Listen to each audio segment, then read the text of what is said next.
Now that the newest Doomsday season has started, and it is a location-intense New Eden version, talking about how to defend against enemies taking tiles and approaching your bases and other assets that you have is very important.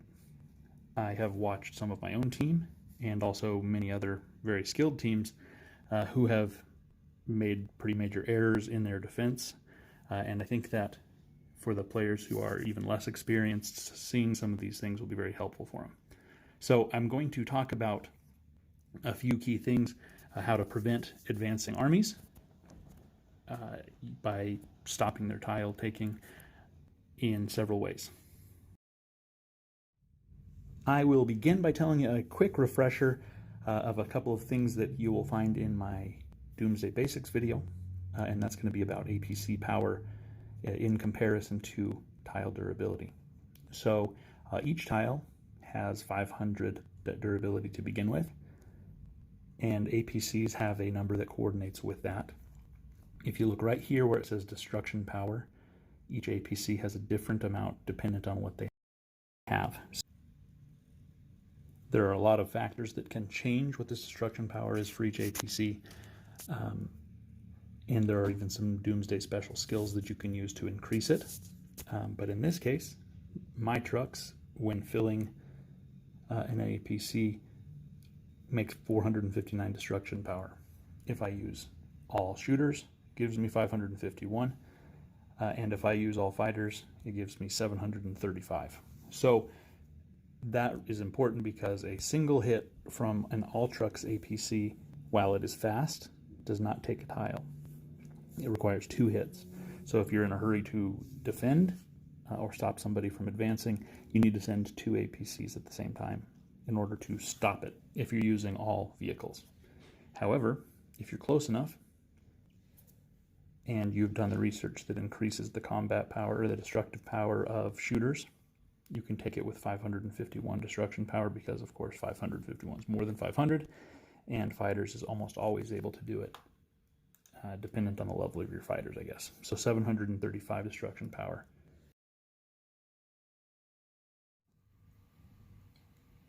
For me, probably what is the most important thing to understand about defending against enemy attacks when it comes to Eden is that the strength of a player isn't super important. A level 16 player could very easily take this tile just as easily as a level 25 fully maxed out player. The only place where the strength of the player may matter is in the Garrison. So if I was to put a whole bunch of tier 4 troops inside of this gate and a maxed player was attacking it, basically I'm just going to kill all my troops because tier 4 troops can't do anything to stop those fully maxed T9 troops. But when we're talking about purely the taking of tiles to act as an impediment or to prevent the enemy from taking the tiles, any level can do it. So people in my alliance will be able to agree with this, but I always say how important it is that we have participation ahead of power. So you can see that I have level 20 players in my team. I have a couple of level 19 players, 21s, 22s. Of course, we do have several very strong level 25 players, and that's also really important, but isn't the only thing that matters. Having people that are active and helping in these defensive situations is at least as important, if not more important, than having extremely strong players, because one really strong player cannot overcome a whole bunch of very active players because they can block him, and he only has so many tiles that he can take. And you know, his APCs only have so much durability. So keep that in mind.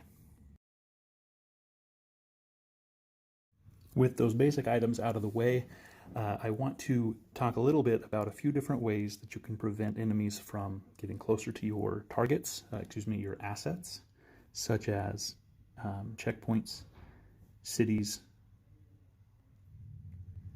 and capitals, which are the primary objectives here in Eden. The way that you do that is by a few different options. So if you are or are not aware, you have to have tiles that are adjacent to your own alliance tiles in order to be able to take them. So I can take all of the tiles that are immediately surrounding this tile diagonally or in a parallel fashion. I can also attack these enemy tiles. It'll let me do that, but it will not let me attack that one. If I try to do it, it tells me I have no adjacent territory. I cannot occupy it. So I'll start by explaining that as a way to prevent enemies from attacking.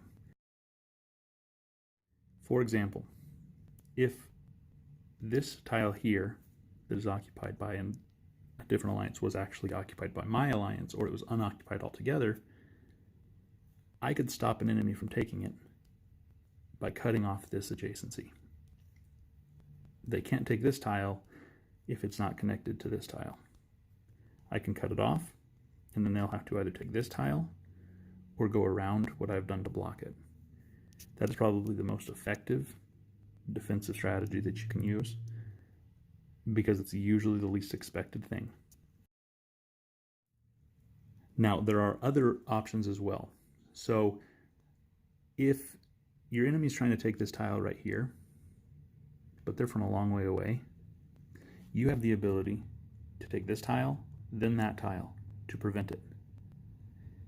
They would then have to try to take this one, or wait till the protection period ends, which the original protection period is 5 minutes. So they have to wait quite a while, and if they're far away, again, that could be as much as 10 or 15 minutes that they're having to wait to take that tile. So they'll try to go around, potentially. You can cut it off by hitting that one, or that one. If you're concerned that they can get there too quickly, that you wouldn't be able to take this tile and this tile to stop them, another thing that you can do is predict where they're going to go. So I could take this tile, or even this one, and then make a wall of my tiles. Now this doesn't stop them forever, because of course all they have to do is wait for your timer to run down, but it can slow them down quite a bit. So if I can make a wall of tiles, it can prevent them from going forward, and then I can slowly move back toward them and block their tile taking as well, just in the other two ways that I just talked about. If, for example, they were interested in taking this tile here, I would have the ability to stop them, potentially, if I was to garrison on that tile myself. Knowing that shooters are superior to vehicles, vehicles can defeat fighters, and fighters can defeat shooters, you can kind of guess what troop type they have coming toward the tile. If it's moving really fast, you can almost guarantee that it's trucks. So put some shooters there, see if you can stop them. Knowing who's coming in to attack is helpful, because there are some players that are insanely strong. But if you have a couple of very strong players on your team, they can both guard that tile to prevent the advance.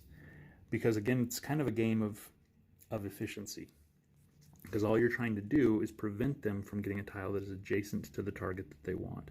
If you can break the adjacency, you're breaking their ability to continue. If they seem to be moving faster than you can handle, or you're afraid that they're just going to be able to break through your defensive efforts, another thing that you can do is garrison the targets that they're heading to. You can garrison tiles, you can garrison players, you can garrison assets such as cities, gates, and capitals. And any of these things can be useful defensive objects or tasks, I guess.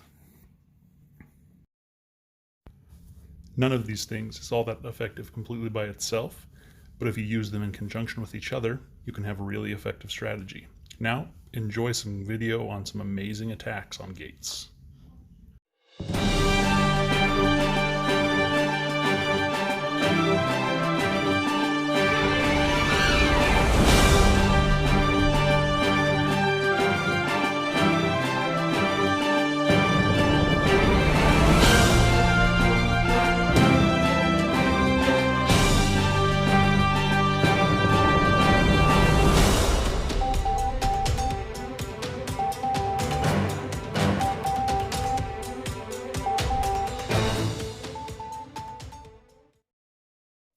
Thanks very much for watching this video.